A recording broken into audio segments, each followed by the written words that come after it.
ज्ञान धाम with Shubham channel के सभी स्टूडेंट्स और दर्शकों का आज की इस बेहद खास और सच कहूं तो काफी रोमांचक सिनेमैटिक क्लास में बहुत बहुत स्वागत है। आज हम उस मास्टर स्क्रिप्ट को डिकोड करने वाले हैं जिसने इस पूरी दुनिया को आकार दिया है।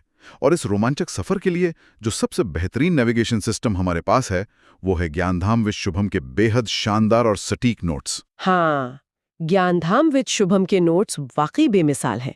ज्ञान अर्जन करने वाले जो भी जिज्ञासु श्रोता आज जुड़े हैं उन्हें मजा आने वाला है। बिल्कुल। चलिए शुरू करते हैं। तो पहली स्लाइड पर आते हैं। इसका विषय है जीव विज्ञान, जीवन का आधार और संरचना। जीवन का आधार मतलब हम सीधे डीएनए की बात कर रहे हैं ना? एकदम सही। डीएनए को एक रहस्यमयी कोड की तरह समझना चाहिए। कल्पना करो एक घुमावदार सीढ़ी की। इस सीढ़ी के जो खंभे हैं उन्हें शुगर फॉस्फेट बैकबोन कहा जाता है। और वो जो बीच की सीढ़ियां होती है वो 4 विशेष रसायनों से बनी है: एडेनिन, थाइमीन, ग्वाइनिन और साइटोसिन। नोट्स में एडेनिन, थाइमीन और ग्वाइनिन का खास जिक्र है जो आपस में हाइड्रोजन बॉन्ड से जुड़े हैं। मतलब ये हाइड्रोजन बॉन्ड्स वो गोंद है जो इस पूरी स्क्रिप्ट को जोड़कर रखता है। बिल्कुल। और ये स्क्रिप्ट लगातार कॉपी और पढ़ी जाती है। इस प्रक्रिया को डीएनए रेप्लिकेशन, ट्रांसक्रिप्शन और ट्रांसलेशन कहते हैं। यही वो असली जीवन की पटकथा है। और ये सब कुछ एक सेट पर होता है जिसे हम सेल कहते हैं, राइट? माँ, सेल एक महानगर की तरह है। इसका जो कंट्रोल रूम है वो न्यूक्लियस है जहां डीएनए सुरक्षित रहता है। पैकिंग का काम गोल्जी अपैरेटस करता है और सफाई का काम लाइसोसोम करता है। सही पकड़ा। सेल की बाउंड्री को सेल मेम्ब्रेन कहते हैं और पौधों में इसे सेल वॉल कहते हैं। पानी का गोदाम वैक्यूल है और ये सब साइटोप्लाज्म में मौजूद है। पौधों के पास अपना सोलर पैनल भी है जिसे क्लोरोप्लास्ट कहते हैं, जहां फोटोसिंथेसिस होता है। और जहां प्रोटीन बनता है वो राइबोसोम्स है। लेकिन राजीव सर, मुझे एक डाउट है। पूछो आशीष, क्या डाउट है? इस पूरे इतने बड़े सिस्टम को चलाने के लिए इतनी ऊर्जा कहाँ से आती है और इसे सबसे पहले किसने खोजा था? बहुत ही शानदार सवाल। और अरे राजीव सर, एक मिनट, यहाँ स्लाइड पर कुछ लाल घेरे बने हुए हैं। मुझे लाल रंग में कुछ अलर्ट दिख रहे हैं। हाँ आशीष, यही तो क्लाइमैक्स है। परीक्षा के लिए ये पॉइंट सुपर हिट है। इन पर ध्यान देना बहुत जरूरी है। सबसे पहले 1665 में रॉबर्ट हुक ने कोशिका की खोज की। और 1839 वाला पॉइंट? 1839 में श्लाइडन और श्वान ने सेल थ्योरी दी। और तुम्हारे ऊर्जा वाले सवाल का जवाब है माइटोकॉन्ड्रिया, जिसे पावर हाउस कहा गया है। यहीं एटीपी प्रोडक्शन होता है। मतलब एटीपी ही वो ऊर्जा की करेंसी है। बिल्कुल। और जिस विकसित सेल की हम बात कर रहे हैं उसे यूकैरियोटिक स्ट्रक्चर कहते हैं। ये 5 पॉइंट्स एग्जाम के लिए रट लेने हैं। चलो अब अगली स्लाइड में देखते हैं। इस स्लाइड का विषय है जीव विज्ञान क्या है। हाँ, बायोलॉजी केवल पौधों या जानवरों का अध्ययन नहीं है। यह जीव और जीवन का पूर्ण वैज्ञानिक अध्ययन है। राजीव सर, जब हम वैज्ञानिक अध्ययन कहते हैं तो जीवन को वैज्ञानिक रूप से किन पैमानों पर मापा जाता है? विज्ञान में हर चीज का एक पैमाना होता है। अरे सर, मेरी नजर फिर से स्लाइड पर बने 4 लाल गोलों पर पड़ रही है। ये भी एग्जाम अलर्ट लग रहे हैं। बिल्कुल आशीष, तुम्हारी नजर बहुत तेज है। ये 4 स्तंभ हैं जिन्हें परीक्षा के लिए दिमाग में छापना है। पहला है संरचना या स्ट्रक्चर। मतलब जीव बना कैसे है? सही। दूसरा है कार्य या फंक्शन, वह संरचना काम कैसे करती है। तीसरा है वृद्धि यानी ग्रोथ, जैसे एक छोटा पौधा बड़ा पेड़ बन जाता है। एकदम सटीक। और चौथा सबसे अहम स्तंभ है प्रजनन यानी रिप्रोडक्शन, कोई जीव अपनी पीढ़ी कैसे आगे बढ़ाता है। मैं समझ गई। इन 4 पैमानों पर जो खरा उतरेगा वही जीवित है। बिल्कुल। चलो अब अगली स्लाइड में चलते हैं। इस स्लाइड का विषय है जीव विज्ञान का जनक। अब इस फिल्म के पहले असली हीरो की एंट्री होने वाली है। आशीष, हर महान कहानी की शुरुआत किसी न किसी महान व्यक्ति से होती है। तो राजीव सर, इस पूरी बायोलॉजिकल दुनिया का आखिर गॉडफादर या जनक है कौन? ये बहुत ही रोमांचक है। राजीव सर, मैं स्लाइड के बीचों बीच एक बहुत बड़ा लाल घेरा देख रही हूँ। ये तो पक्का बहुत जरूरी है। एकदम सही। परीक्षा के लिए ये सबसे महत्वपूर्ण नाम है जिस पर हमें जोरदार मुहर लगानी है, और वो नाम है अरस्तु यानी एरिस्टोटल। अच्छा, तो अरस्तु ही वो गॉडफादर हैं जिन्होंने सबसे पहले जीवन को वैज्ञानिक नजरों से देखा। हाँ, अरस्तु ने ही सबसे पहले जीवों को उनके रहने की जगह और खून के रंग के आधार पर बांटा था। वही जीव विज्ञान के असली जनक हैं। ये तो बहुत ही दमदार एंट्री थी। चलो अब अगले स्लाइड में पढ़ते हैं। इस स्लाइड का विषय है जीव विज्ञान की मुख्य शाखाएं। या तो एक बहुत बड़ा जीवन का पेड़ यानी ट्री ऑफ लाइफ दिख रहा है। हाँ, इस विशाल ट्री ऑफ लाइफ की 3 मुख्य शाखाओं को डिकोड करना है। पहली शाखा है जंतु विज्ञान, जिसे जूलॉजी कहते हैं। इसमें जंतु का अध्ययन होता है। दूसरी शाखा पादप विज्ञान है ना? बिल्कुल, जिसे बॉटनी कहते हैं। ये पूरी तरह से पादप यानी पौधों के अध्ययन को समर्पित है। और तीसरी है सूक्ष्म जीव विज्ञान या माइक्रोबायोलॉजी, जिसमें हम सूक्ष्म जीवों का अध्ययन करते हैं जिन्हें हम देख नहीं सकते। राजीव सर, मेरे दिमाग में एक डाउट आ रहा है। बताओ क्या डाउट है? इन अलग अलग शाखाओं के जनक कौन है? क्या सबका जनक एक ही है या अलग अलग है? ये बहुत ही बेहतरीन सवाल है आशीष। सर देखिए, यहाँ कुछ नामों को पीले रंग से हाईलाइट किया गया है। यही तो परीक्षा का असली फोकस है। ज्ञान अर्जन करने वालों को इन तीनों पिताओं के नाम दिमाग में छाप लेने चाहिए। तो जूलॉजी के फादर कौन है? जूलॉजी के फादर अरस्तु ही हैं, लेकिन बॉटनी के फादर थियोफ्रेस्टस हैं। थियोफ्रेस्टस। और माइक्रोबायोलॉजी के? माइक्रोबायोलॉजी के फादर हैं एंटनी वैन ल्यूएनहोक। इन्होंने ही सबसे पहले माइक्रोस्कोप से सूक्ष्म जीवों को देखा था। ये तीनों नाम तो परीक्षा के लिए गेम चेंजर हैं।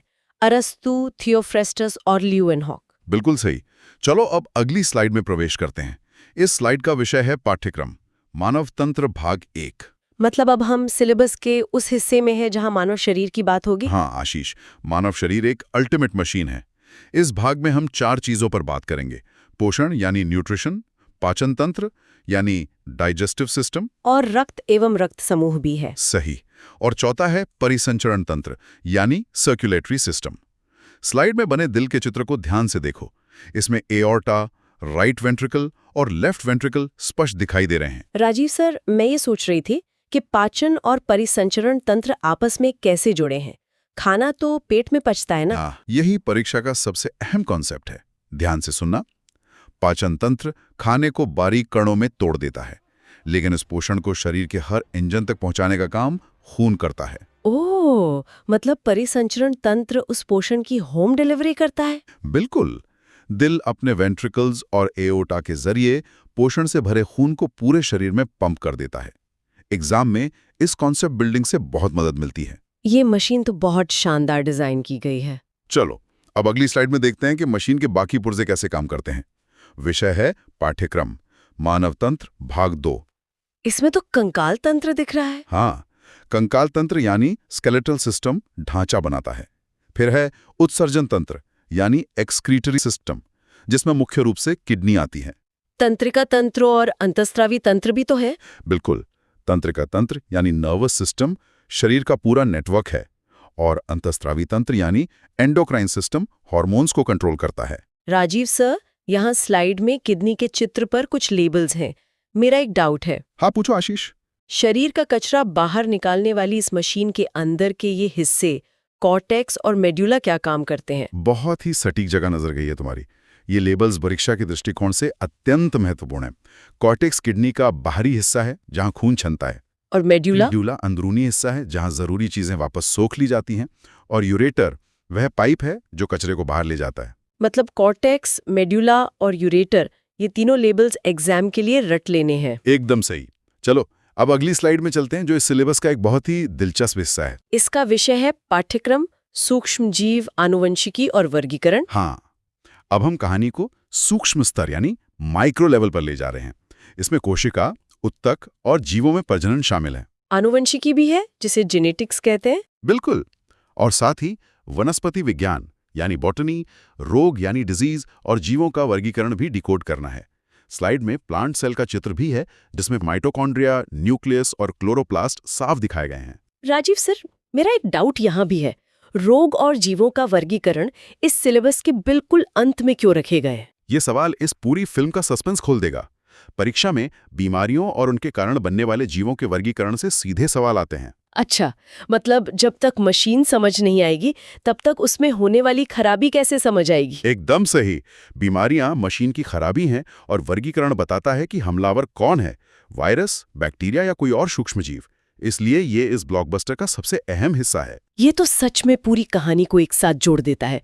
आज की हमारी इस रोमांचक स्टडी फिल्म का नाम है जीव विज्ञान पोषण, जिसमें हम आरआरबी परीक्षाओं के प्रीवियस ईयर क्वेश्चंस भी देखेंगे। हमारा मिशन है ये समझना कि आखिर जीवित प्राणी एनर्जी कैसे हासिल करते हैं और जिंदा कैसे रहते हैं। बिना किसी देरी के क्लास शुरू करते हैं। हाँ सर, बिल्कुल। मुझे इस सुपर हिट टॉपिक का ट्रेलर देखने की बड़ी बेचैनी हो रही है। तो पहली स्लाइड हमारी पूरी कहानी का ट्रेलर ही है। इसमें मानव शरीर का एक चित्र है जहां खाना हमारे मुंह से होकर आमाशय यानी स्टमक में जाता है और फिर छोटी आंत तक पहुंचता है। मतलब डाइजेशन का पूरा रास्ता दिखाया गया है इसमें। सही पकड़ा। इसमें मुख्य एक्शन सीक्वेंस 4 हिस्सों में है। भोजन, फिर उसका पाचन, फिर अवशोषण और आखिरी में बनती है एनर्जी। और दूसरी तरफ पौधों का सीन चल रहा है जहां प्रकाश संश्लेषण से एनर्जी बन रही है। सर, यहाँ मुझे एक डाउट आ रहा है। क्या इंसान के पाचन तंत्र और पौधे के प्रकाश संश्लेषण की कहानी बिल्कुल एक ही है? देखो आशी, मंजिल दोनों की एक ही है, यानी एनर्जी हासिल करना। लेकिन दोनों के काम करने का जो एक्शन है ना, वो बिल्कुल अलग है। एक बाहर से खाना डालकर पचा रहा है और दूसरा धूप से खाना खुद बना रहा है। अच्छा, मतलब दोनों का एक्शन स्टाइल बिल्कुल अलग है। बिल्कुल। चलो अब अगली साइड में चलते हैं। अगली स्लाइड आ गई सर।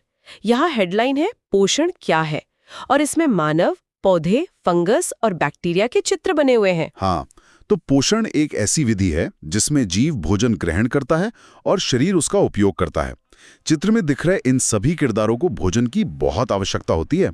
सर, मैं थोड़ी हैरान हूँ। हम इंसान और बड़े पौधे तो ठीक हैं, लेकिन क्या इतने छोटे बैक्टीरिया भी हमारी तरह खाना खाते हैं? देखो आशी, इस फिल्म का चाहे सबसे बड़ा हीरो यानी इंसान हो या सबसे छोटा किरदार बैक्टीरिया, हर जीव को अपने सर्वाइवल के लिए अपनी अपनी डाइट चाहिए ही होती है। बात तो सही है सर, सर्वाइवल सबके लिए जरूरी है। एकदम। चलो अब अगली स्लाइड में चलते हैं। सर, इस स्लाइड में पोषण की विधि को 2 हिस्सों में बांटा गया है। हाँ, इनको हम 2 बड़े गुट या टीम्स कह सकते हैं। पहला गुट है स्वपोषी पोषण यानी ऑटोट्रॉफिक, जो स्वयं अपना खाना बनाते हैं जैसे कि पौधे। और दूसरा गुट विषम पोषी पोषण होगा, मतलब हेटेरोट्रॉफिक, जो दूसरों पर निर्भर होते हैं जैसे मानव, गाय या शेर। बिल्कुल ठीक कहा तुमने। पर राजीव सर, अगर मेरी माँ रसोई में खाना बनाती हैं तो क्या हम ऑटोट्रॉफिक या स्वपोषी नहीं हुए? कच्चा खाना पकाते हैं, जबकि पौधे अपने शरीर के अंदर रसायनों का उपयोग करके खाना सच में बनाते हैं। हम तो बस पकाने वाले हैं। ओह सर, एक सेकंड रुकिए। यहाँ एक लाल रंग का एग्जाम अलर्ट बॉक्स है, VIMP PQ लिखा है इस पे। हाँ, ये अलर्ट बहुत जरूरी है। ये RRB NTPC स्टेज 1 का 19 जनवरी 2017 का सवाल है। इसमें पूछा गया था कि इनमें से क्या विषमपोषी पोषण का तरीका नहीं है। तो इसका जवाब क्या होगा सर? इसका सही उत्तर बोर्ड ने स्वचालित यानी ऑटोमेटिक माना था। आशी, ध्यान रखना, स्वचालित कोई पोषण की विधि नहीं होती। ये परीक्षा का सबसे बड़ा विलेन है जो छात्रों को फंसाता है। बाप रे, ये तो सच में एक बड़ा ट्रैप था। मैं इस विलन से बचकर रहूंगी। बहुत बढ़िया। चलो अब अगली स्लाइड में चलते हैं। अब क्या सस्पेंस है सर? यहाँ विषमपोषी पोषण के 4 मुख्य किरदारों का मास्टर प्लान है। पहला है होलोजोइक, जिसके साथ अमीबा का चित्र है। दूसरा परजीवी यानी पैरासाइटिक, इसमें होस्ट और पैरासाइट दिखाए गए हैं।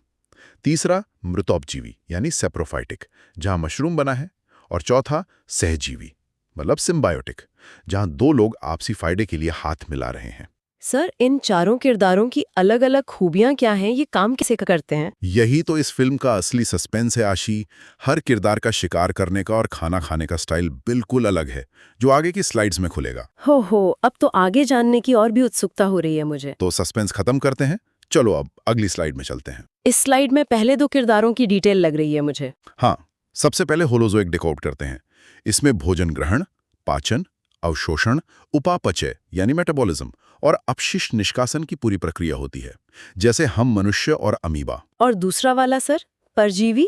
परजीवी या पैरासिटिक वो होते हैं जो अन्य जीवों के अंदर या उनके ऊपर रहकर पोषण प्राप्त करते हैं। इसके उदाहरण हैं सिर की जूं यानी लाइस और अमरबेल यानी कस्क्यूटा। सर, मेरा एक बड़ा डाउट है।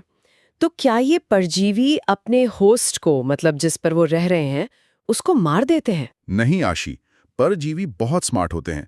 वो होस्ट को धीरे धीरे चूसते हैं, लेकिन तुरंत मारते नहीं, ताकि उनका मुफ्त का खाना लंबे समय तक चलता रहे। सर, मेरी नज़र फिर से लाल बॉक्स पर चली गई। पिछले साल के क्वेश्चंस का अलर्ट है यहाँ। बिल्कुल, ये RRB ग्रुप डी के 16 नवंबर 2018 का सवाल है। पूछा गया था कि परजीवी पौधा कौन सा है। अमरबेल है ना सर? एकदम सही, अमरबेल या कस्क्यूटा। ये नाम तुम्हारे दिमाग में छप जाना चाहिए। छप गया सर। ठीक है, चलो अब अगली स्लाइड में चलते हैं। यहाँ बाकी के 2 किरदार हैं, मृतोपजीवी और सहजीवी। हाँ, तो मृतोपजीवी वो होते हैं जो मृत और सड़ते हुए पदार्थों से अपना पोषण निकालते हैं। इनके एग्जाम्पल्स हैं मशरूम या कवक और बैक्टीरिया। सड़ते हुए पदार्थों से? हाँ, ये नेचर के सफाई कर्मचारी हैं। और चौथा प्रकार है सहजीवी। इसमें 2 जीव आपसी सहयोग से पोषण पाते हैं। सबसे बड़ा उदाहरण है लाइकेन, जो फंगी और एल्गी की पार्टनरशिप है। सर, लाइकेन में कवक और शैवाल की पार्टनरशिप काम कैसे करती है? देखो आशी, एक घर बनाता है यानी कवक, और दूसरा उस सुरक्षित घर में खाना बनाता है यानी शैवाल। है ना बेहतरीन दोस्ती? वाह, ये तो टीम वर्क का बेस्ट एग्जाम्पल है। अरे सर, यहाँ एक नहीं 2-2 चेक पॉइंट लाल बॉक्स दिख रहा है मुझे। हाँ, अब इस एग्जाम क्लाइमैक्स का पर्दाफाश करते हैं। चेक पॉइंट 1, आरआरबी एनटीपीसी 1 अप्रैल 2021 का सवाल। मृत और सड़ते पदार्थों से पोषण। इसका सही उत्तर ऑप्शन डी था, सैप्रोफिटिक न्यूट्रिशन या मृतजीवी पोषण। और चेक पॉइंट 2 क्या कहता है सर? वो पूछता है कि सहजीवी संबंध कौन दर्शाता है। इसका भी सही उत्तर ऑप्शन डी, लाइकेन था। मशरूम, कस्क्यूटा और पिचल को भूलकर सिर्फ लाइकेन पर टिक लगाना है। समझ गई सर, दोनों चेक्स क्लियर। बहुत बढ़िया। चलो अब अगली स्लाइड में चलते हैं। ओहो, ये तो किसी एक्शन सीन जैसा लग रहा है सर। यहाँ कीटभक्षी पादप लिखा है। बिल्कुल, ये हमारी फिल्म का स्पेशल एक्शन सीन है। कीटभक्षी पादप यानी इंसेक्टिवोरस प्लांट्स। ये ऐसे विशिष्ट पौधे हैं जो पोषक तत्व पाने के लिए कीटों को फंसाते और पचाते हैं। चित्र में देखो, Venus fly trap, pitcher plant और संड्यू पौधा शिकार करते दिख रहे हैं। पर सर, मैं थोड़ी शॉक्ड हो गई हूँ। पौधे तो प्रकाश संश्लेषण से अपना खाना बनाते हैं ना, फिर इन्हें कीड़े खाने की क्या जरूरत पड़ गई? ये बहुत ही लॉजिकल सवाल है आशी। असल में ये पौधे ऐसी मिट्टी में उगते हैं जहां पोषक तत्वों की, खासकर नाइट्रोजन की बहुत कमी होती है। इसलिए वो कीड़ों का शिकार करके अपनी उस कमी को पूरा करते हैं। ओह, मतलब अपनी कमी पूरी करने के लिए शिकारी बन गए। सर, पेज के सबसे नीचे देखिए, डबल धमाका एग्जाम अलर्ट है। हाँ, ये बहुत क्रिटिकल है।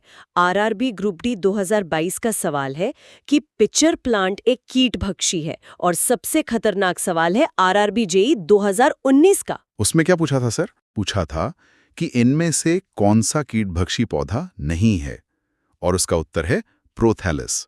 आशी, याद रखना, प्रोथैलस का नाम देखकर धोखा नहीं खाना है। ये कीटों को नहीं खाता। एकदम क्लियर सर, प्रोथैलस शिकारी नहीं है। ठीक है, चलो अब अगली स्लाइड में चलते हैं। इस स्लाइड में पोषक तत्व यानी न्यूट्रिएंट्स के बारे में जानकारी है। हाँ, अब हम पोषक तत्वों के रहस्य से पर्दा उठाते हैं। भोजन के वो घटक जो शरीर की वृद्धि, एनर्जी और जीवन के कामों को बनाए रखने के लिए उपयोगी होते हैं। इनकी आवश्यकता 3 प्रकार की होती है। 3 प्रकार कौन कौन से सर? पहला, एनर्जी देने वाला, जिसमें कार्बोहाइड्रेट और वसा आते हैं। दूसरा, शरीर निर्माण में सहायक, जिसमें प्रोटीन आता है। और तीसरा, संरक्षी भोजन, यानी शील की तरह काम करने वाले विटामिन और खनिज। सर, एक बात बताइए, क्या मैं सिर्फ एक ही चीज खाकर अपना काम नहीं चला सकती? बिल्कुल नहीं आशी। शरीर को एक गाड़ी की तरह समझो। चलने के लिए ईंधन यानी कार्ब्स चाहिए, टूट फूट की मरम्मत के लिए मैकेनिक यानी प्रोटीन चाहिए, और सुरक्षा के लिए शील्ड यानी विटामिन्स चाहिए। समझ गई सा। अरे, एक और लाल बॉक्स, VIMPPQ। हाँ, ये आरआरबी ग्रुप डी का 14 सितंबर 2022 का सवाल है। इसमें पूछा गया था कि बॉडी बिल्डिंग फूड किसे कहते हैं? मैकेनिक को, मेरा मतलब है प्रोटीन को। एकदम सही, प्रोटीन से भरपूर भोजन को, जैसे कि मटर यानी पीस, यही सही उत्तर था। Done sir. चलो अब अगली स्लाइड में चलते हैं। सर, इस स्लाइड में तो एक तराजू बना हुआ है। हाँ, ये पोषक तत्वों का बंटवारा है। बाईं ओर माइक्रो पोषक तत्व हैं जो कम मात्रा में चाहिए होते हैं, यानी मिलीग्राम पर डे। और दाईं ओर? दाईं ओर मैक्रो पोषक तत्व हैं जो शरीर को अधिक मात्रा में चाहिए। इन्हें हम ग्राम पर डे में नापते हैं। सर, मुझे एक छोटा सा डाउट है। ये मिलीग्राम और ग्राम के बीच कितना बड़ा अंतर होता है असल में? इसको ऐसे समझो आशी, मिलीग्राम का मतलब है एक चुटकी भर, और ग्राम का मतलब है एक पूरी मुट्ठी या उससे भी ज्यादा। अच्छा, मतलब क्वांटिटी में जमीन आसमान का फर्क है। बिल्कुल, शरीर की इस स्क्रिप्ट में दोनों का अपना अपना अलग रोल है। ठीक है सर। चलो अब अगली स्लाइड में चलते हैं। यहाँ माइक्रो पोषक तत्वों के बारे में डिटेल दी गई है। हाँ, इस स्लाइड में हम माइक्रो पोषक तत्वों को डिकोड करते हैं। इसमें आते हैं विटामिन्स और मिनरल्स। दोनों ही हमें मिलीग्राम पर डे में चाहिए होते हैं। चित्र में तुम देख सकती हो गोलियां, फल, नमक और पत्ते बने हैं। सर मैं थोड़ी हैरान हूँ, विटामिन्स और मिनरल्स शरीर के लिए इतने जरूरी है, फिर भी हमारा शरीर इन्हें बस चुटकी भर यानी मिलीग्राम में ही क्यों मांगता है? ये बहुत बढ़िया सवाल है। इसको एक शानदार एनालॉजी से समझते हैं। जैसे खाने में नमक बस चुटकी भर ही चाहिए होता है, सिर्फ स्वाद लाने के लिए। ठीक वैसे ही शरीर की रासायनिक प्रक्रियाओं को चालू रखने के लिए विटामिन्स और मिनरल्स बहुत कम मात्रा में जरूरी होते हैं। अच्छा, मतलब इनका होना जरूरी है, भले ही थोड़े से हो। हाँ, अगर ये चुटकी भर भी ना मिले ना, तो पूरी फिल्म फ्लॉप हो सकती है शरीर की। बाप रे, नमक की तरह ही है में ये। हाँ, बिल्कुल।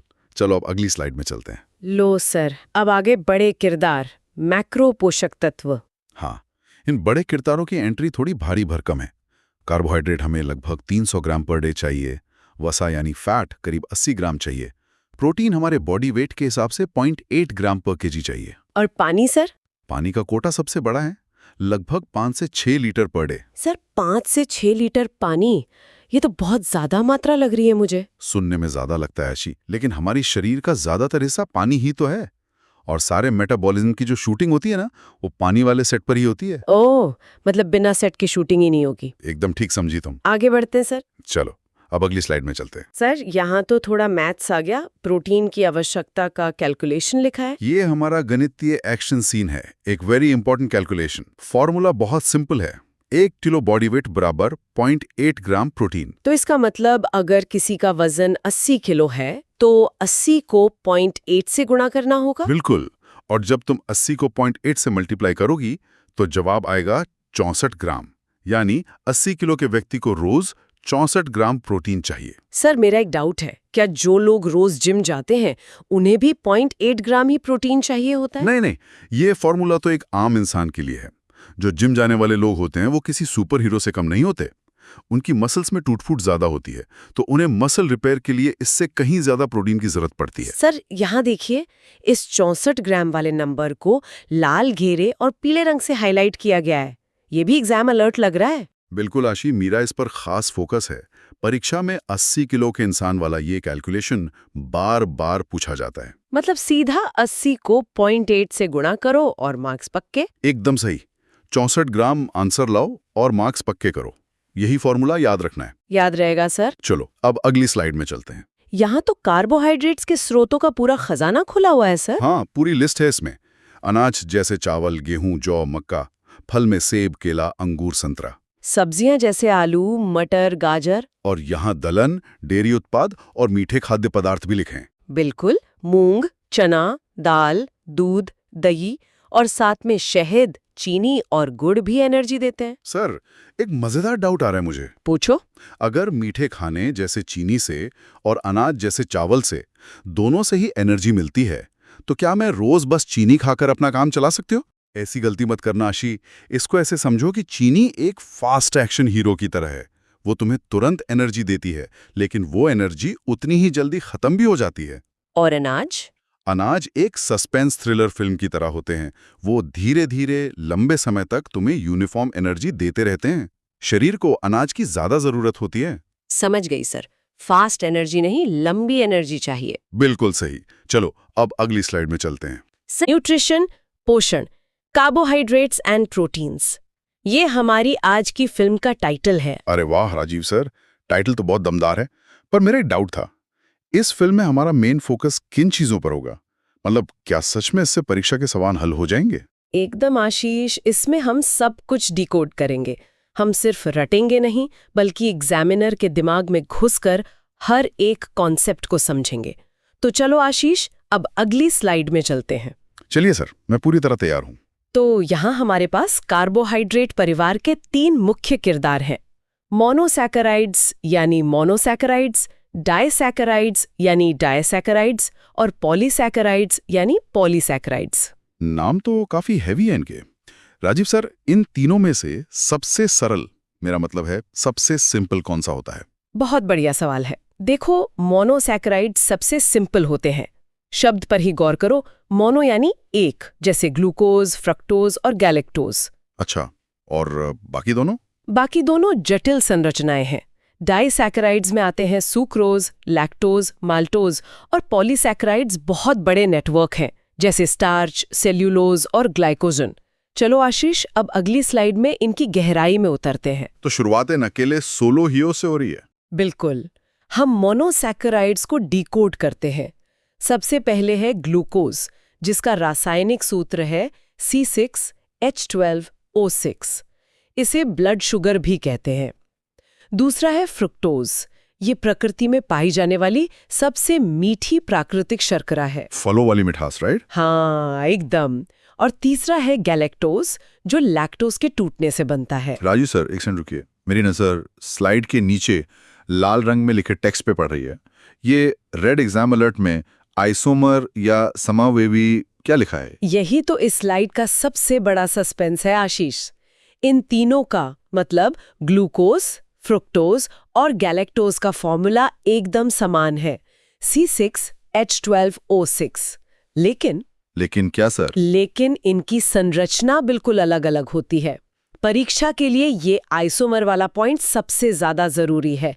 समान सूत्र लेकिन भिन्न संरचना। ओह, मतलब बाहर से एक जैसे पर अंदर की बनावट अलग। बिल्कुल सही पकड़ा। तो चलो आशीष, अब अगली स्लाइड में देखते हैं जब ये अकेले हीरो टीम बनाते हैं। टीम बनाते हैं मतलब डाइसैकेराइड्स बन जाते हैं? एकदम सही। जब दो मोनोसैकेराइड्स मिलते हैं तो डाइसैकेराइड्स बनते हैं। इनका फॉर्मूला बन जाता है C12H22O11। इसमें पहली जोड़ी है सुक्रोज, जो ग्लूकोज और फ्रक्टोज से बनती है। इसे हम घरेलू चीनी या टेबल शुगर कहते हैं, जो हम रोज चाय में डालते हैं। हाँ। दूसरी जोड़ी है माल्टोज, जो ग्लूकोज और ग्लूकोज से ही बनती है। ये जौ के पानी में पाई जाती है। राजीव सर, मेरा एक डाउट है। जो दूध हम रोज पीते हैं उसमें जो एक हल्की सी प्राकृतिक मिठास होती है, वो किस कारण से होती है? दूध की मिठास का कारण लैक्टोज ही होता है आशीष। ये ग्लूकोज और गैलेक्टोज के मिलने से बनता है। समझ गया सर। तो चलो आशीष, अब अगली स्लाइड में देखें कि एग्जाम में यहाँ से कैसे सवाल आते हैं। फाइनली एक्शन सीन आ ही गया। हाँ, अब हम पुराने सवालों यानी PYQs का सामना करेंगे। पहला सवाल देखो, ग्लूकोज का रासायनिक सूत्र क्या है? उत्तर है C6H12O6। दूसरा सवाल, फलों को मीठा बनाने के लिए कौन सी शर्करा जिम्मेदार है? फ्रक्टोज। एकदम सही। बाप रे राजीव सर, यहाँ स्लाइड पर एक बड़ा सा लाल बॉक्स है। इस रेड एग्जाम अलर्ट बॉक्स में RRB ग्रुप डी और RRB NTPC की तारीखें लिखी हैं। यही तो मैं कह रहा हूँ आशीष, ये कोई साधारण थियरी नहीं है। ये सीधे 15 सितंबर 2022 और 17 जनवरी 2021 को एग्जाम में पूछे गए बुलजाई सवाल है। इन्हें दिमाग में एकदम छाप लेना है। बिल्कुल सर, दिमाग में प्रिंट हो गया। बहुत बढ़िया। चलो आशीष, अब अगली स्लाइड में पॉलीसैकेराइड्स के बड़े नेटवर्क को डिकोड करते हैं। बड़े नेटवर्क मतलब जब बहुत सारे मोनोसैकेराइड जुड़ जाते हैं? हाँ, ये कार्बोहाइड्रेट्स के जायंट नेटवर्क होते हैं। पहला है ग्लाइकोजन। यह जंतुओं में यानी हम इंसानों और जानवरों में कार्बोहाइड्रेट का संग्रहित रूप है। दूसरा है सेल्यूलोज, जो पादप यानी पौधों की कोशिका भित्ति में पाया जाता है। और आलू चावल में जो होता है वो है स्टार्च। पौधे अपनी एक्स्ट्रा ऊर्जा स्टार्च के रूप में स्टोर करते हैं। राजीव सर, एक डाउट था। इस पूरी दुनिया में सबसे ज्यादा पाई जाने वाली शर्करा कौन सी है? ये बहुत ही शानदार सवाल है आशीष। इसका जवाब है सेल्यूलोज।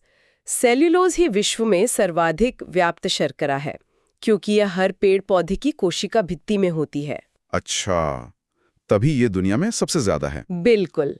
चलो आशीष, अब अगली स्लाइड में इनकी PYQs का सामना करते हैं। देखते हैं इन बड़े नेटवर्क से एग्जाम में क्या आता है। यहाँ दोबारा क्लाइमैक्स सीन बन रहा है। एक मैचिंग का सवाल है। मोनोसैकेराइड का मिलान होगा ग्लूकोज से, डाइसैकेराइड का लैक्टोज से, और पॉलीसैकेराइड का ग्लाइकोजन से। राजीव सर, यहाँ फिर से लाल एग्जाम अलर्ट बॉक्स चमक रहा है। यहाँ RRB, JE और NTPC लाल बॉक्स में लिखे हैं। तो सस्पेंस खोल ही देते हैं। आशीष, यहाँ दो अहम सवालों पर जोर देना है।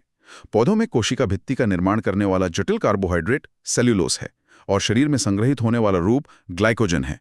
ये एग्जामिनर का सबसे फेवरेट एरिया है। डन सर, ये दोनों पॉइंट्स एकदम लॉक कर लिए हैं। शाबाश।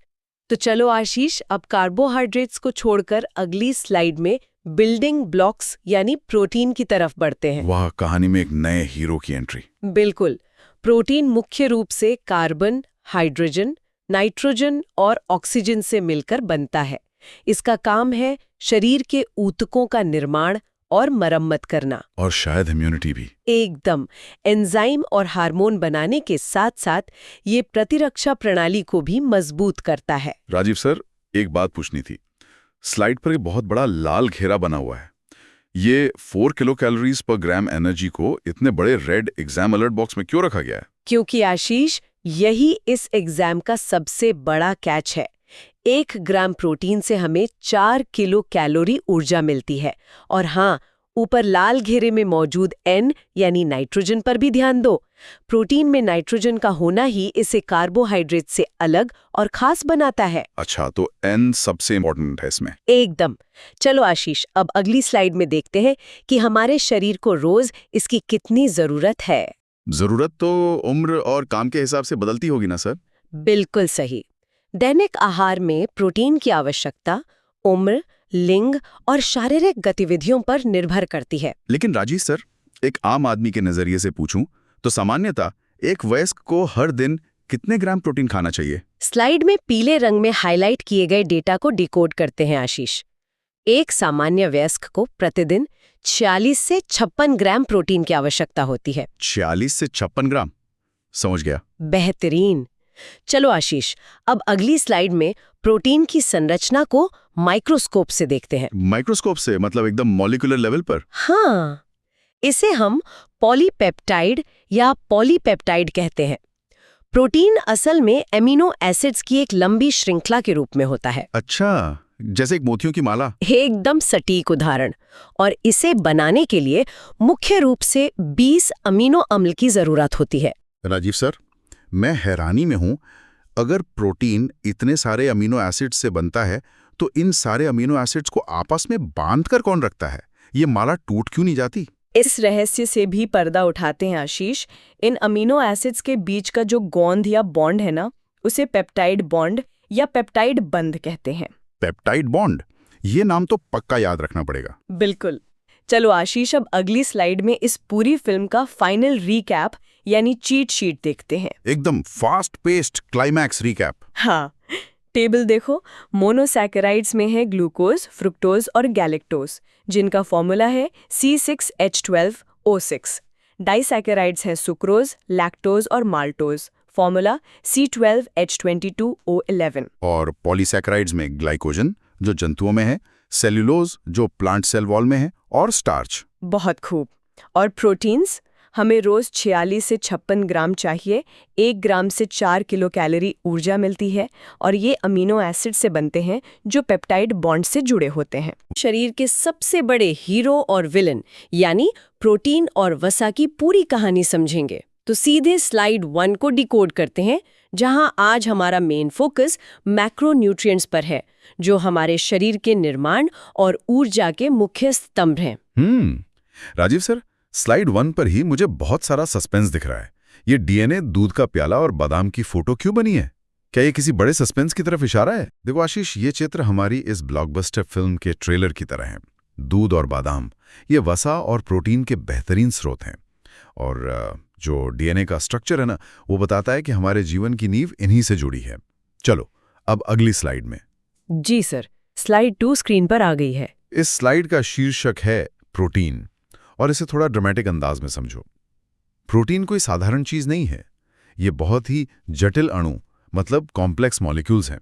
और सबसे बड़ा राज ये है कि ये 20 अलग-अलग एमिनो एसिड से मिलकर बनते हैं। अच्छा राजीव सर, चित्र में तो ये मोतियों की एक लंबी माला जैसा लग रहा है। तो क्या इस माला का हर एक मोती एक एमिनो एसिड है? बिल्कुल सटीक पकड़ा तुमने। वो हर एक मोती एक एमिनो एसिड है और पूरी माला मिलकर एक प्रोटीन बनाती है। अरे सर, एक सेकंड, मुझे स्लाइड पर एक बड़ा लाल घेरा दिख रहा है। यहाँ 20 और एमिनो एसिड को हाईलाइट किया गया है। एकदम सही आशीष, यही तो परीक्षा का पहला क्लाइमैक्स है।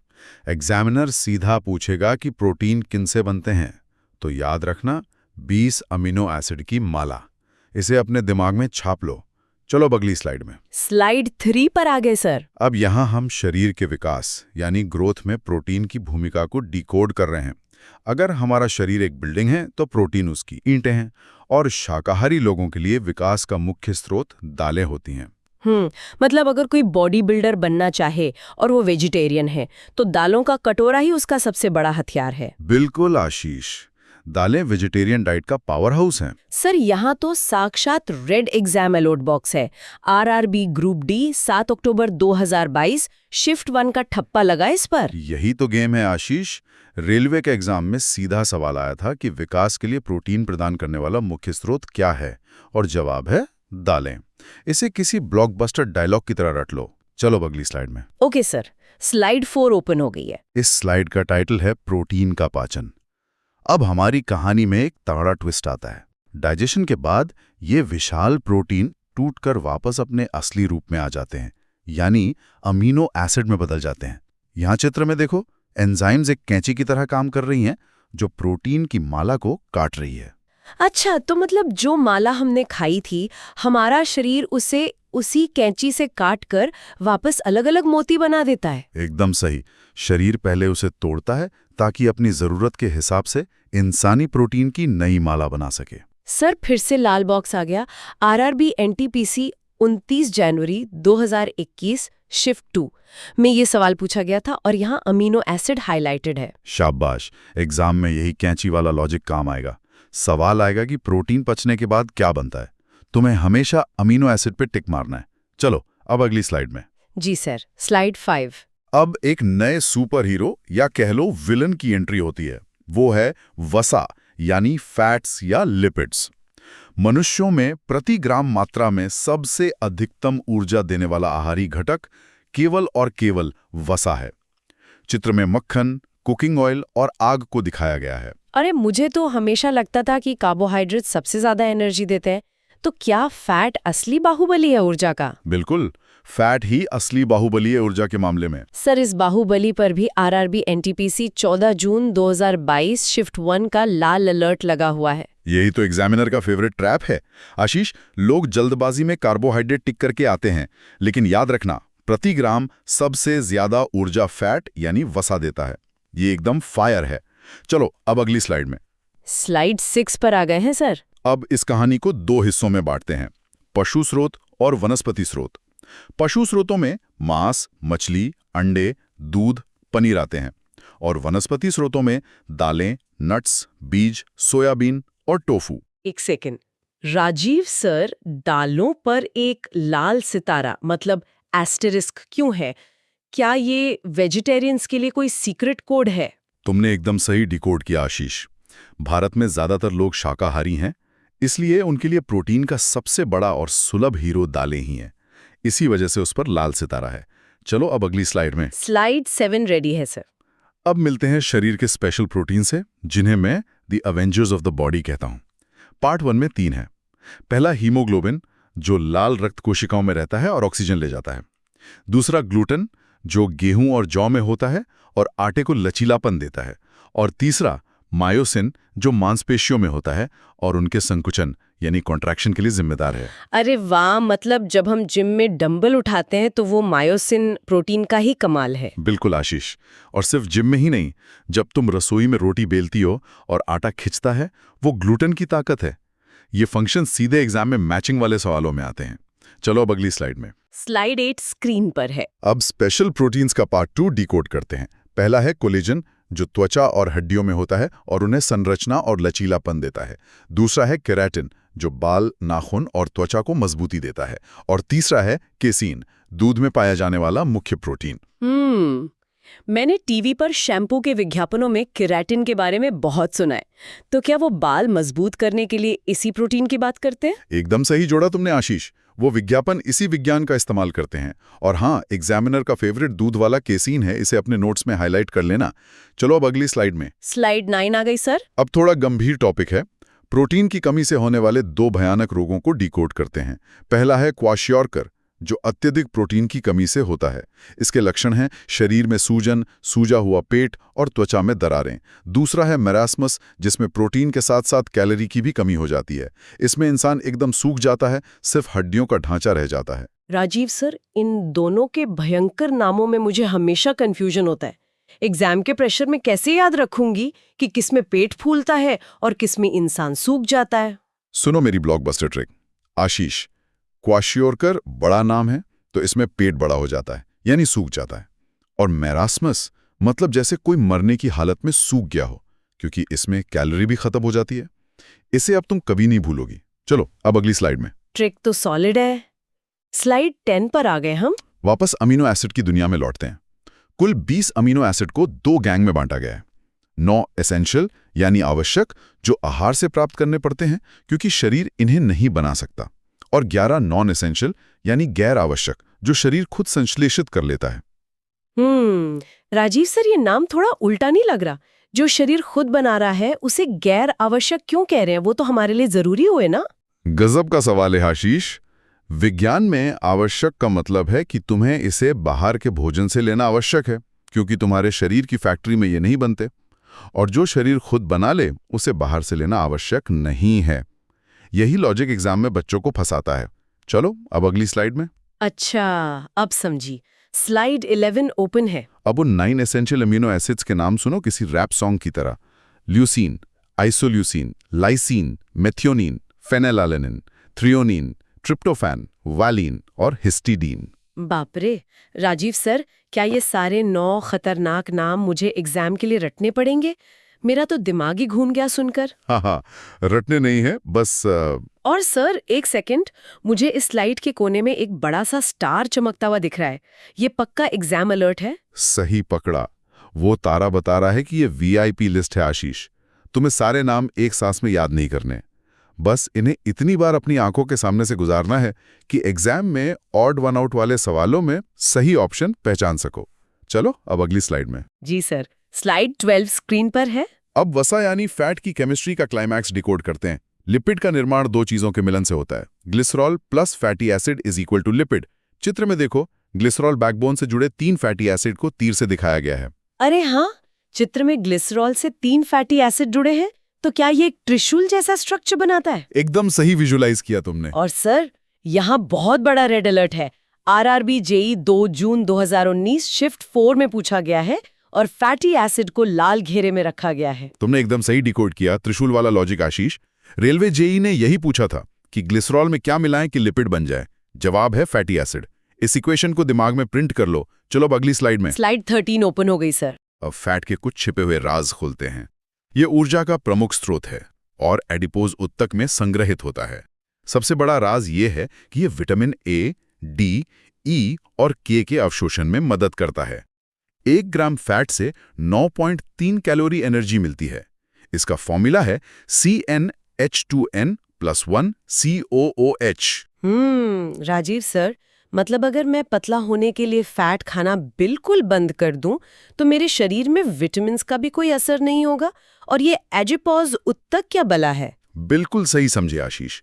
बिना फैट के वो चारों विटामिन शरीर में टिकेंगे ही नहीं, और जो हमारे शरीर पर एक्स्ट्रा चर्बी चढ़ती है ना, वही ये एडिपोज उत्तक है। और वो 9.3 कैलोरी वाला आंकड़ा एग्जामिनर का ब्रह्मास्त्र है, उसे मत भूलना। चलो अब अगली स्लाइड में। जी सर, स्लाइड 14 आ गई। अब फैट के 2 चेहरों को डिकोड करते हैं, हीरो और विलन। विलन है सैचुरेटेड फैट। इसकी संरचना साधारण होती है और ये कम तापमान पर ठोस हो जाता है, जैसे मक्खन, घी, लाल मांस। इसे बैड फैट कहा जाता है। और हीरो है अनसैचुरेटेड फैट। इसकी संरचना जटिल होती है और ये कम तापमान पर भी तरल रहता है, जैसे जैतून का तेल, मछली का तेल, नट्स। ये गुड फैट है। तो क्या एग्जाम में इन्हें पहचानने का सीधा शॉर्टकट यही है कि जो ठंड में जम जाए वो बुरा और जो तरल रहे वो अच्छा? एकदम 100% सही आशीष। सैचुरेटेड मतलब जो तुम्हारी नसों में भी जम जाए, इसलिए वो बैड है। इसे शॉर्टकट ट्रिक बनाकर याद रखो। चलो अब अगली स्लाइड में। स्लाइड 15 स्क्रीन पर है सर। आशीष, अब इस फिल्म का असली क्लाइमैक्स आ गया है। PYQ test. पहला सवाल, आरआरबी जेई 2019 से प्रोटीन किसका अभिन्न अंग है? एंटीबॉडीज, एंजाइम्स, सेल मेम्ब्रेन या ऑल ऑफ दीज? और दूसरा सवाल, दूध में मौजूद मुख्य प्रोटीन कौन सा है? अरे सर, ये तो हलवा है। पहले का जवाब ऑल ऑफ डीज होगा, क्योंकि एंजाइम और सेल मेम्ब्रेन दोनों प्रोटीन से जुड़े हैं। और दूध का हीरो तो आपने बताया था केसीन। शाबाश आशीष, तुमने एग्जामिनर की चाल को पूरी तरह नाकाम कर दिया। दोनों आरआरबी जेई के सवाल तुमने एक झटके में उड़ा दिए। चलो अब अगली स्लाइड में। आरआरबी एनटीपीसी 2022 से प्रतिग्राम मात्रा में अधिकतम ऊर्जा कौन प्रदान करता है? प्रोटीन, फैट, कार्बोहाइड्रेट या रफेज? और दूसरा सवाल, आरआरबी जेईई 2019 से ग्लिसरॉल को किसके साथ मिलाकर लिपिड बनाए जाते हैं?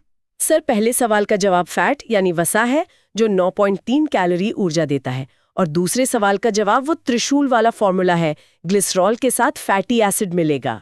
A+ ग्रेड आशीष, तुमने इस पूरी ब्लॉकबस्टर क्लास को जीत लिया है। हम सिर्फ ये नहीं जानेंगे कि विटामिन क्या है या उनके वैज्ञानिक नाम क्या हैं। हाँ, बल्कि हम ये समझेंगे कि परीक्षा बनाने वाले परीक्षक मतलब एग्जामिनर्स इन टॉपिक से सवाल क्यों और कैसे पूछते हैं। ये एक बेहतरीन दृष्टिकोण है, और अगर हम इसे एक सिनेमाई नजरिए से देखें तो आज हम इन वैज्ञानिक तथ्यों को एक फिल्म के किरदारों की तरह डिकोड करेंगे। हमारी शुरुआत पहली 2 स्लाइड से होती है, जिनका शीर्षक है पोषण और विटामिन। चलिए अब अगली स्लाइड में चलते हैं। यहाँ नोट्स में स्पष्ट लिखा है कि विटामिन वे पोषक तत्व हैं जिनकी शरीर को अल्प मात्रा में आवश्यकता होती है। हाँ, माइक्रो क्वांटिटीज में। लेकिन एक सवाल जो अक्सर दिमाग में आता है कि अगर इनकी जरूरत इतनी कम है तो ये कितने महत्वपूर्ण क्यों हैं? यही तो इस पूरी कहानी का मुख्य आधार है। शरीर को इनकी जरूरत बस चुटकी भर होती है, लेकिन इनके बिना शरीर का पूरा सिस्टम ठप हो सकता है। मतलब ये एक उत्प्रेरक की तरह है। बिल्कुल। अगर हम शरीर को एक कार के इंजन की तरह सोचें तो कार्बोहाइड्रेट और फैट उस इंजन का पेट्रोल है जो ऊर्जा देते हैं। हाँ, लेकिन विटामिन उस पेट्रोल को जलाने वाले स्पार्क प्लग या इंजन को सुचारू रखने वाले इंजन ऑयल की तरह काम करते हैं। अरे वाह, मतलब स्पार्क प्लग के बिना पेट्रोल किसी काम का नहीं है। एकदम सही पकड़ा। और यहाँ सबसे बड़ा सस्पेंस ये है कि हमारा शरीर खुद इनका निर्माण नहीं कर सकता। ये बहुत ही दिलचस्प बात है। हाँ, मतलब शरीर इतना जटिल है, लेकिन वो अपने लिए ये छोटे छोटे स्पार्क प्लग्स खुद नहीं बना सकता, यानी सिंथेसाइज नहीं कर सकता। तो हमें इन्हें बाहर से यानी अपने आहार से लेना ही पड़ता है। बिल्कुल। मानव विकास के दौरान हमारे पूर्वजों को ये विटामिन अपने प्राकृतिक भोजन से इतनी आसानी से मिल जाते थे कि शरीर ने इन्हें खुद बनाने की क्षमता ही खो दी। सही कहा।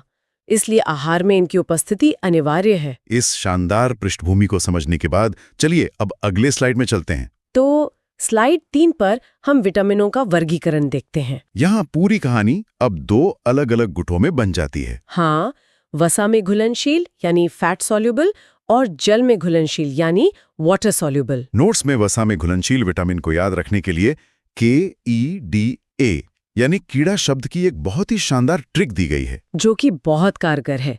विटामिन K, E, D और A। और जो बच गए यानी B और C वे जल में घुलनशील गुट में आते हैं। परीक्षा के दबाव में ऐसी ट्रिक्स बहुत काम आती हैं। लेकिन अगर मैं विज्ञान के नजरिए से सोचूं तो इन दोनों गुटों में मुख्य अंतर क्या है? मुख्य अंतर उनके स्टोरेज यानी भंडारण में है। स्टोरेज में? हाँ, जो कीड़ा गुट है वो वसा में घुलनशील है।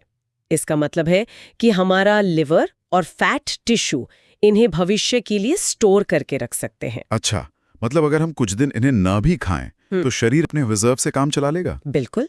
लेकिन जो जल में घुलनशील है B और C, वो पानी के साथ घुलते हैं, तो शरीर उन्हें स्टोर नहीं कर सकता? नहीं कर सकता। जो अतिरिक्त होता है वो किडनी के जरिए शरीर से बाहर निकल जाता है। अब समझ आया कि रोज ताजे फल और सब्जियां खाने की सलाह क्यों दी जाती है। क्योंकि B और C हमें हर रोज अपनी डाइट में शामिल करने पड़ते हैं। एकदम सही। और इसी नियम को परखने के लिए हमारी फिल्म का पहला एग्जाम अलर्ट या एक्शन सीक्वेंस आ गया है। चलिए अब अगली स्लाइड में चलते हैं, जहां एक PYQ यानी पिछले वर्ष का प्रश्न है। यह RRB JEE का सीधा प्रश्न है। प्रश्न कहता है, निम्न में से जल में घुलनशील विटामिन की पहचान करें। और विकल्प दिए गए हैं D, E, A और B।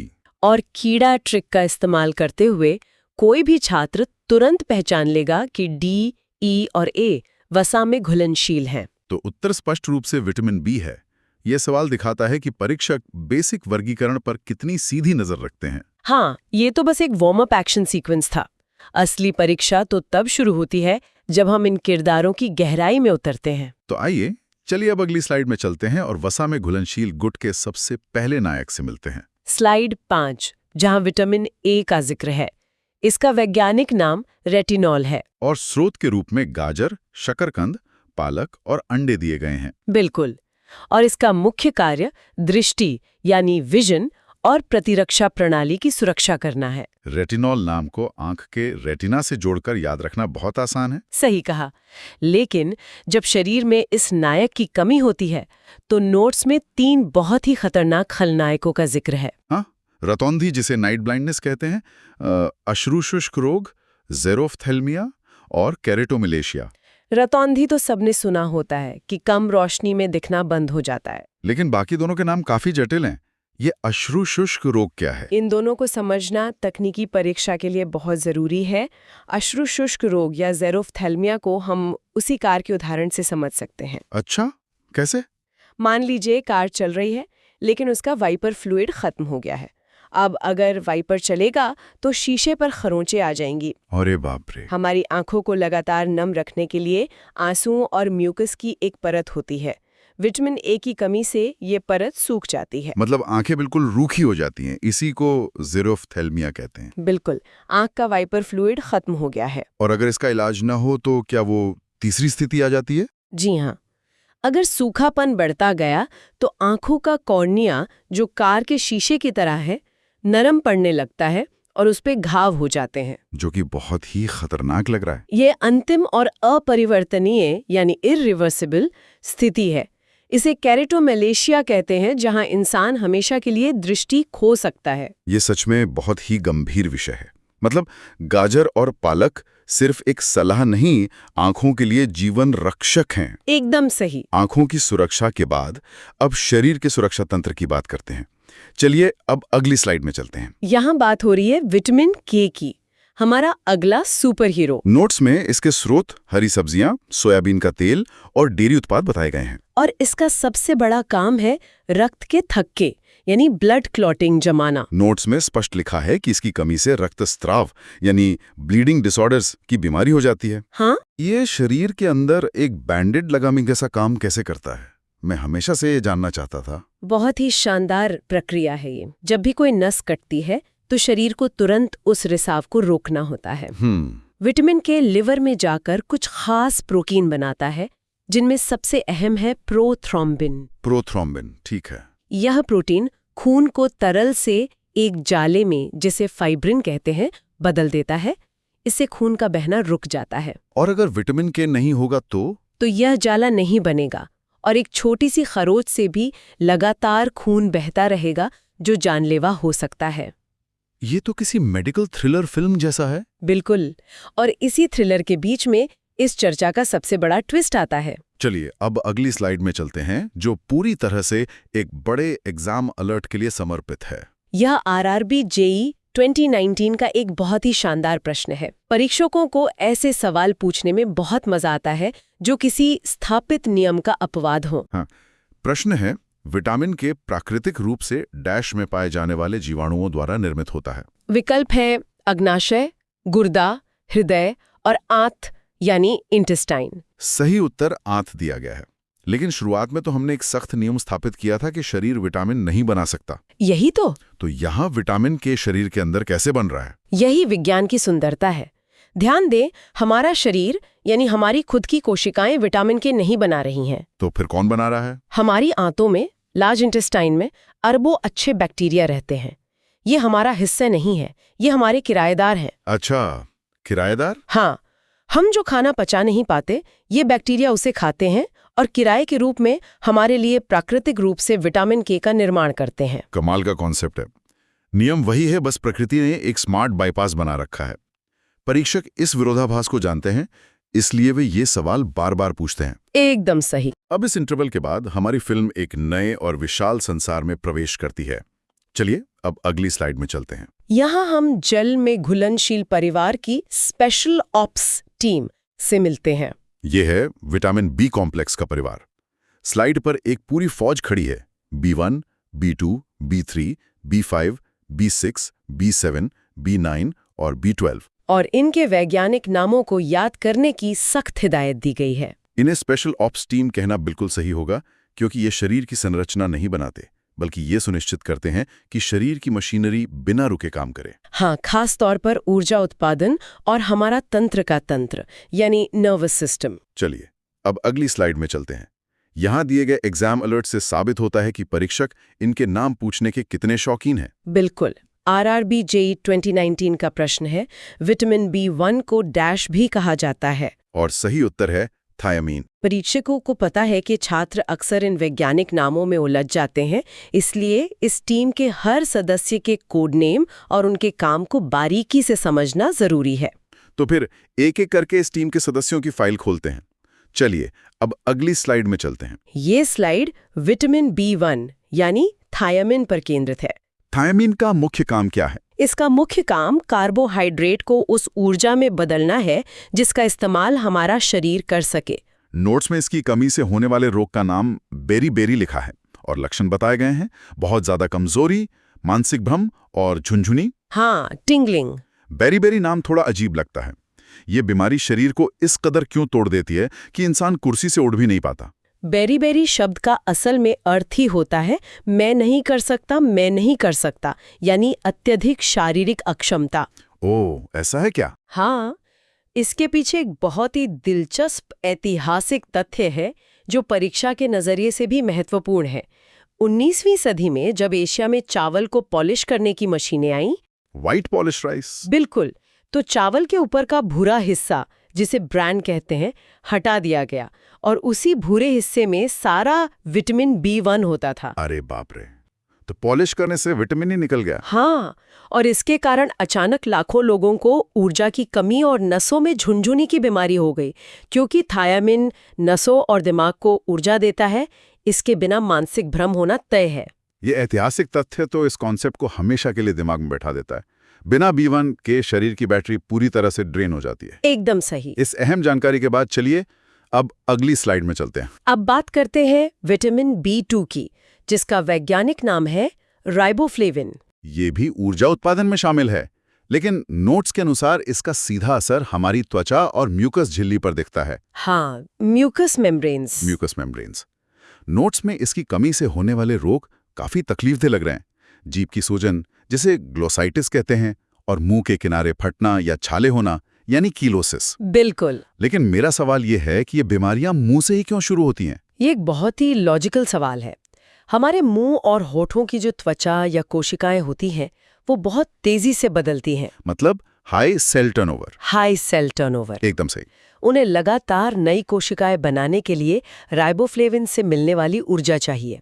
जब B2 की कमी होती है तो शरीर सबसे पहले उन जगहों पर हार मान जाता है जहां सबसे ज्यादा काम चल रहा होता है। अच्छा, इसलिए होठों के किनारे फटने लगते हैं और जेब सूजकर लाल हो जाती है। ये व्याख्या तो रटने की जरूरत को ही खत्म कर देती है। जहां काम ज्यादा, वहां असर पहले दिखेगा। बिल्कुल। अब इस कहानी के सबसे खूंखार खलनायक से मिलने का समय आ गया है। चलिए अब अगली स्लाइड में चलते हैं। यह स्लाइड विटामिन B3 के बारे में है।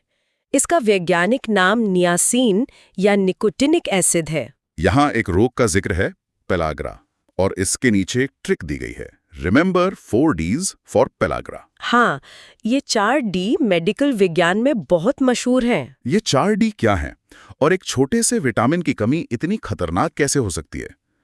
मुझे ये सोचकर हैरानी होती है कि अगर नियासिन इतना ही महत्वपूर्ण है तो क्या शरीर इसे स्टोर करने का कोई बैकअप प्लान नहीं रखता? चूंकि यह जल में घुलनशील है, इसलिए शरीर चाहकर भी इसे लंबे समय तक स्टोर नहीं कर सकता। तो रोज लेना जरूरी है। हाँ, और जब इसकी कमी होती है तो शरीर का पूरा मेटाबॉलिज्म ढहने लगता है। पेलाग्रा के 4 Ds में पहला D है डर्मेटाइटिस, यानी त्वचा का रोग। हाँ, जहां सूरज की रोशनी पड़ने पर त्वचा बुरी तरह जल जाती है। दूसरा D है डायरिया, यानी दस्त, क्योंकि आंतों की परत टूटने लगती है। रुकिए, यहाँ भी वही हाई सेल टर्नओवर वाला लॉजिक काम कर रहा है ना? त्वचा और आंतों की परत सबसे जल्दी प्रभावित हो रही है। एकदम सटीक विश्लेषण। और जब स्थिति और बिगड़ती है तो असर दिमाग की धीमी कोशिकाओं पर भी पहुंच जाता है, जो है तीसरा D, डिमेंशिया। डिमेंशिया मतलब याददाश्त जाना या मानसिक संतुलन खोना? बिल्कुल। और अगर यहाँ भी इलाज न मिले तो अंतिम D आता है डेथ, यानी मृत्यु। बाप रे, एक विटामिन की कमी पूरे शरीर को चरणबद्ध तरीके से खत्म कर सकती है। यही विज्ञान की सच्चाई है। ये 4 Ds का कॉन्सेप्ट तो कोई भी छात्र कभी नहीं भूलेगा। सचमुच ये इस फिल्म का सबसे डरावना हिस्सा था, चलिए माहौल को थोड़ा बदलते हैं और चलिए अब अगली स्लाइड में चलते हैं। यहाँ हम विटामिन B5 यानी पेंटोथेनिक एसिड पर आते हैं। इसका मुख्य काम हार्मोन उत्पादन और ऊर्जा चयापचय है। स्लाइड में एक बहुत ही स्पष्ट चित्र है, एक पैर जिससे लपटें निकल रही हैं। रोग का नाम है पैरों में जलन या burning feet syndrome. Burning feet syndrome. हाँ, ये नसों से जुड़ी समस्या लगती है। बिल्कुल। B5 की कमी से हमारी परिधीय तंत्रिकाओं यानी पेरिफेरल नर्व्स को नुकसान पहुंचता है। दिमाग तक सिग्नल गलत पहुंचते हैं, जिससे पैरों के तलवों में ऐसी चुभन और जलन महसूस होती है जैसे व्यक्ति नंगे पैर अंगारों पर खड़ा हो। सही कहा। नोट्स बनाने वाले ने ये विजुअल इसलिए रखा है क्योंकि दृश्य शब्दों से ज्यादा लंबे समय तक याद रहते हैं। शानदार तरीका है। अब हम इस बी कॉम्प्लेक्स टीम के एक और बहुत ही अहम सदस्य पर पहुंच गए हैं। चलिए अब अगली स्लाइड में चलते हैं। ये है विटामिन B6 जिसका वैज्ञानिक नाम पायरोडॉक्सिन है। इसका क्या काम है? ये अमीनो एसिड के मेटाबॉलिज्म और लाल रक्त कोशिकाओं यानी रेड ब्लड सेल्स के निर्माण में बहुत बड़ी भूमिका निभाता है। और इसलिए इसकी कमी के सामने मोटे अक्षरों में लिखा है एनीमिया यानी खून की कमी। हाँ, हमने पहले विटामिन के देखा था जो खून को बहने से रोकता था जी, लेकिन B6 तो खून को बनाने की प्रक्रिया का हिस्सा है। एकदम सही तुलना की है। पायरिडॉक्सिन हीमोग्लोबिन के निर्माण में मदद करता है। हीमोग्लोबिन ही वो प्रोटीन है जो ऑक्सीजन को पूरे शरीर में ले जाता है। और जब B6 कम होता है तो लाल रक्त कोशिकाएं सही से नहीं बन पाती। बिल्कुल, शरीर के अंगों तक ऑक्सीजन नहीं पहुंचती, जिससे व्यक्ति हर समय थकान, कमजोरी और उदासी महसूस करता है। सर, अगली स्लाइड पर विटामिन B7 लिखा है। इसका वैज्ञानिक नाम बायोटिन बताया गया है और लिखा है कि ये ऊर्जा उत्पादन और त्वचा के स्वास्थ्य के लिए जरूरी है। इसके स्रोत अंडे, नट्स और सबूत अनाज हैं। पर सर, मैं सोच रही थी कि क्या यही वो विटामिन है जिसके शैम्पू विज्ञापन टीवी पर आते हैं? हाँ बिल्कुल आशीष, विज्ञापन की दुनिया में बायोटिन एक बहुत ही पॉपुलर शब्द बन चुका है। बायोलॉजिकल नजरिए से देखें तो बायोटिन केराटिन के निर्माण में मदद करता है और केराटिन ही वो प्रोटीन है जिससे हमारे बाल और नाखून बने होते हैं। इसीलिए इसका सीधा संबंध हमारे सौंदर्य से है। अरे वाह, अब समझ आया वो एक्सपेंसिव सीरम क्यों बिकते हैं। पर सर, यहाँ फिर से एक लाल घेरा है, इसमें लिखा है त्वचा की समस्याएं। सही पकड़ा, एग्जामिनर विज्ञापनों पर नहीं बल्कि बीमारियों पर फोकस करता है। अगर शरीर में B7 की कमी हो जाए तो डर्मेटाइटिस जैसी त्वचा की समस्याएं और बालों का झड़ना शुरू हो जाता है। एग्जाम में सीधा सवाल आता है कि बालों का झड़ना किस विटामिन की कमी है, और उसका अचूक उत्तर बायोटिन ही है। चलो अब अगली स्लाइड में। ठीक है सर, तो अगली स्लाइड पर हम आते हैं विटामिन B9 पर, जिसका वैज्ञानिक नाम फोलेट है। ये हरी पत्तेदार सब्जियों और बीन्स में मिलता है। पर सर, इसका जो फंक्शन है वो थोड़ा कॉम्प्लेक्स लग रहा है। इसमें लिखा है कि ये DNA सिंथेसिस और कोशिका विभाजन का मुख्य कार्य करता है। मतलब अगर DNA सिंथेसिस में गड़बड़ी हो जाए तो क्या होगा? ये बहुत ही गंभीर मुद्दा है आशीष। सोचो, हमारा DNA हमारे जीवन का ब्लूप्रिंट है। अगर B9 की कमी हो जाए तो कोशिकाएं अपना DNA नहीं बना पाती। इसका नतीजा ये होता है कि लाल रक्त कोशिकाएं विभाजित नहीं हो पाती और अनयूजुअल रूप से बड़ी हो जाती हैं। इस बीमारी को मेगलोब्लास्टिक एनीमिया कहते हैं।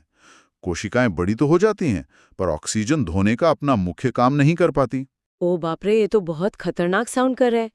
सर, स्लाइड पर एक और रेड बॉक्स है जिसमें फॉलिक एसिड हाईलाइट किया गया है। इसका क्या राज है? राज ये है कि केमिस्ट्री में इसको भले ही फोलेट कहा जाए, पर परीक्षा के प्रश्न पत्रों और मेडिकल स्टोर्स पर इसे हमेशा फॉलिक एसिड के नाम से पूछा जाता है। एग्जामिनर चाहता है कि छात्र इन दोनों नामों को एक ही सिक्के के दो पहलू मानकर याद रखें। चलो अब अगली स्लाइड में। अगली स्लाइड पर विटामिन B12 है। इसका नाम है कोबालामिन और इसके स्रोत मुख्य रूप से मांस, मछली और डेयरी उत्पाद हैं। इसका काम भी लाल रक्त कोशिकाओं का निर्माण और तंत्रिका कार्य बताया गया है। पर सर, इसके नाम कोबालामिन में कुछ छुपा हुआ लग रहा है मुझे। ऐसा क्यों? यही तो असली रहस्य है आशीष, और तुमने बिल्कुल सही पॉइंट पकड़ा है। B12 की कमी से पर्नीशियस अनीमिया होता है, जिसमें कोशिकाओं की संख्या तेजी से गिरने लगती है। पर इसका नाम कोबालामिन इसलिए है क्योंकि इसके मॉलिक्यूलर स्ट्रक्चर के बिल्कुल बीच में एक धातु होती है। सर मुझे वो धातु मिल गई है। स्लाइड पर एक बहुत बड़ा लाल तीर है जो कोबाल्ट शब्द की तरफ इशारा कर रहा है। बिल्कुल, और यही एग्जाम का सबसे पसंदीदा सवाल है। विटामिन B12 में कोबाल्ट पाया जाता है। विटामिन आमतौर पर कार्बन और हाइड्रोजन से बने होते हैं। उनमें हेवी मेटल का होना बहुत दुर्लभ है, इसलिए एग्जामिनर इसे बार बार पूछता है। चलो अब अगली स्लाइड में। ये स्लाइड तो किसी युद्ध के मैदान जैसी लग रही है सर। यहाँ ऊपर मॉक टेस्ट 1 लिखा है, मतलब अब तक हमने जो हथियार इकट्ठे किए हैं उनका टेस्ट होने वाला है। यहाँ 3 सवाल है। पहला है मेगालोब्लास्टिक एनीमिया, जिसका उत्तर B9 है। दूसरा है कोबाल्ट किस विटामिन में है, उत्तर B12। और तीसरा है कि यीस्ट यानी खमीर में प्रचुर विटामिन कौन सा है, जिसका उत्तर विटामिन B है। सर मैं हैरान हूँ, क्या सच में एग्जाम में ऐसे सीधे सवाल आते हैं? देखने में सीधे लगते हैं आशीष, पर एग्जाम के प्रेशर में यही सवाल ट्रिकी हो जाते हैं। जैसे यीस्ट वाला सवाल।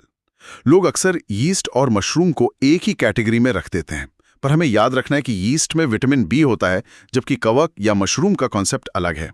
अच्छा सर, मैं एक और चीज देख रही हूँ। इन सभी सवालों के नीचे लाल घेरे में परीक्षा की तारीखें लिखी हैं, जैसे 11/01/2021 और 15/03/2021। ये रेड अलर्ट क्यों है? क्योंकि आशीष, ये सिर्फ तारीखें नहीं हैं, ये रेलवे का इतिहास है जो दोहराया जाएगा। एग्जामिनर इन्हीं टॉपिक्स के इर्द गिर्द घूमता है। जो पिछले सालों के पैटर्न को पकड़ लेगा, उसकी जीत पक्की है। चलो अब अगली स्लाइड में। अब कहानी का दूसरा भाग शुरू हो रहा है, जहां हम खनिज यानी मिनरल्स पर आ गए हैं। पहला हीरो है आयरन, जिसका वैज्ञानिक नाम फेरम बताया गया है। इसके स्रोत में यकृत, जिगर, हरी सब्जियां और मांस शामिल हैं। पर सर यहाँ एक खून की बूंद और फेफड़ों का चित्र क्यों बना है? आयरन का खून से क्या सीधा रिश्ता है? रिश्ता बहुत ही गहरा है आशीष। आयरन का सबसे मुख्य काम है हीमोग्लोबिन का निर्माण करना। हीमोग्लोबिन हमारे खून की वो प्रोटीन है जो ऑक्सीजन को बांटती है। इसकी संरचना के बिल्कुल केंद्र में आयरन होता है, बिल्कुल किसी गाड़ी के स्टीयरिंग व्हील की तरह। यही आयरन फेफड़ों से ऑक्सीजन को पकड़ता है और पूरे शरीर में फैलाता है। तो अगर आयरन कम हो जाए तो बॉडी को ऑक्सीजन ही नहीं मिलेगी। सर इस स्लाइड में कोई लाल घेरा नहीं है, पर मुझे लगता है कि ये पॉइंट ही अपने आप में बहुत बड़ा अलर्ट है। तुम बिल्कुल सही सोच रही हो। भले ही यहाँ लाल घेरा नहीं है, पर हीमोग्लोबिन का निर्माण और इसकी कमी से होने वाला रोग एनीमिया, ये दोनों परीक्षा के लिए VVIP हैं। इन्हें कभी हल्के में नहीं लेना चाहिए। चलो अब अगली स्लाइड में। अगली स्लाइड पर नाम है कैल्शियम का। ये तो बॉडी का ढांचा है। दूध और डेयरी इसके मुख्य स्रोत हैं, ये सबको पता होता है। इसका काम मजबूत हड्डियां और दांत बनाना है। पर एक मिनट रुकिए सर, यहाँ एक और फंक्शन लिखा है। कैल्शियम रक्त का थक्का जमाने में भी काम आता है, ब्लड क्लॉटिंग में। यही वो जगह है आशीष, जहां छात्र सबसे ज्यादा गलती करते हैं। सबको लगता है कैल्शियम का मतलब सिर्फ हड्डियां हैं, पर सच तो यह है कि जब हमें चोट लगती है तो खून को बहने से रोकने के लिए जो केमिकल रिएक्शन होती है, उसमें कैल्शियम आयन एक बहुत जरूरी फैक्टर होता है। उसके बिना रक्त का थक्का जम ही नहीं सकता। इसके अलावा हमारी मांसपेशियों के सिकुड़ने में भी कैल्शियम का रोल होता है। ये सच में नया था मेरे लिए। और सर यहाँ एक लाल घेरा है जिसमें ऑस्टियोपोरोसिस लिखा है। इसका क्या मतलब हुआ? अगर कैल्शियम की कमी बच्चों में हो तो हड्डियां मुड़ जाती हैं, जिसे रिकेट्स कहते हैं। पर बड़ों में कैल्शियम की कमी से हड्डियां अंदर से खोखली और जालीदार हो जाती हैं। इसी कंडीशन को ऑस्टियोपोरोसिस कहते हैं। परीक्षा के लिए इस भारी भरकम शब्द को रट लो। चलो अब अगली स्लाइड में। अगली कड़ी है फॉस्फोरस। इसके स्रोत भी मांस, अंडे और साबुत अनाज बताए गए हैं। इसका काम भी मजबूत हड्डियों का विकास है। सर एक डाउट है, अगर कैल्शियम और फास्फोरस दोनों हड्डियों के लिए हैं, तो दोनों में मुख्य अंतर क्या है? बहुत बढ़िया सवाल है। देखो, अगर कैल्शियम एक इमारत की ईंटें हैं, तो फास्फोरस वो सीमेंट है जो उन ईंटों को जोड़कर असली मजबूती देता है। और इसका एक और सीक्रेट फंक्शन है, ये कोशिकाओं में ऊर्जा युक्त यौगिकों यानी ATP के निर्माण में एक गुप्त एजेंट की तरह काम करता है। हमारी बॉडी की एनर्जी करेंसी ATP होती है और P का मतलब ही फास्फोरस है। अच्छा, अब समझ आई बात। और सर यहाँ लाल घेरा मजबूत हड्डियों और शब्द पर है, जिसका मतलब है कि ये अकेले नहीं बल्कि कैल्शियम के साथ मिलकर ही अपना जादू दिखाता है, राइट? एकदम राइट। एग्जामिनर यही टेस्ट करता है कि क्या छात्रों को कैल्शियम और फास्फोरस की इस पार्टनरशिप के बारे में पता है या नहीं। चलो अब अगली स्लाइड में। अगली स्लाइड है पोटेशियम के बारे में। यहाँ बॉडी का इलेक्ट्रिशियन लिखा है इसको। हरी और पीली सब्जियां जैसे केले में ये मिलता है। पर सर स्लाइड पर ईसीजी जैसी लाइन बनी है। क्या पोटेशियम का हमारे दिल की धड़कन से कोई सीधा संबंध है? बहुत ही गहरा संबंध है आशीष। हमारा दिल और हमारा तंत्रिका तंत्र दोनों ही इलेक्ट्रिकल सिग्नल्स पर काम करते हैं। पोटेशियम इन्हीं विद्युत संकेतों को ले जाने का मुख्य काम करता है। अगर पोटेशियम ऊपर नीचे हो जाए तो दिल की धड़कन और नसें दोनों डिस्टर्ब हो जाती हैं। सर यहाँ एक बड़ा लाल घेरा है जिसमें लिखा है हाइपोकलीमिया। ये कौन सी बीमारी है? ये बहुत बड़ा अलर्ट है। विज्ञान में हाइपो का मतलब होता है कम और के पोटेशियम का साइंटिफिक सिंबल है जिसे कैलियम कहते हैं। जब रक्त में पोटेशियम की कमी होती है तो उस कंडीशन को हाइपोकैलीमिया कहते हैं, जिससे इलेक्ट्रिकल सिग्नल्स बिगड़ जाते हैं। इसे याद रखना बहुत जरूरी है। चलो अब अगली स्लाइड में। अब बारी आती है आखिरी महारथी की, सोडियम, जिसका सिंबल Na यानी नाट्रियम है। साधारण नमक इसका मुख्य स्रोत है। इसका काम बताया गया है नर्वस सिस्टम यानी तंत्रिका तंत्र का सही संचालन। सर अक्सर मैंने देखा है कि जब कोई नमक कम खाता है या व्रत रखता है तो उसको चक्कर आने लगते हैं। क्या ये सोडियम की कमी की वजह से होता है? तुमने बिल्कुल सही कनेक्ट किया आशीष।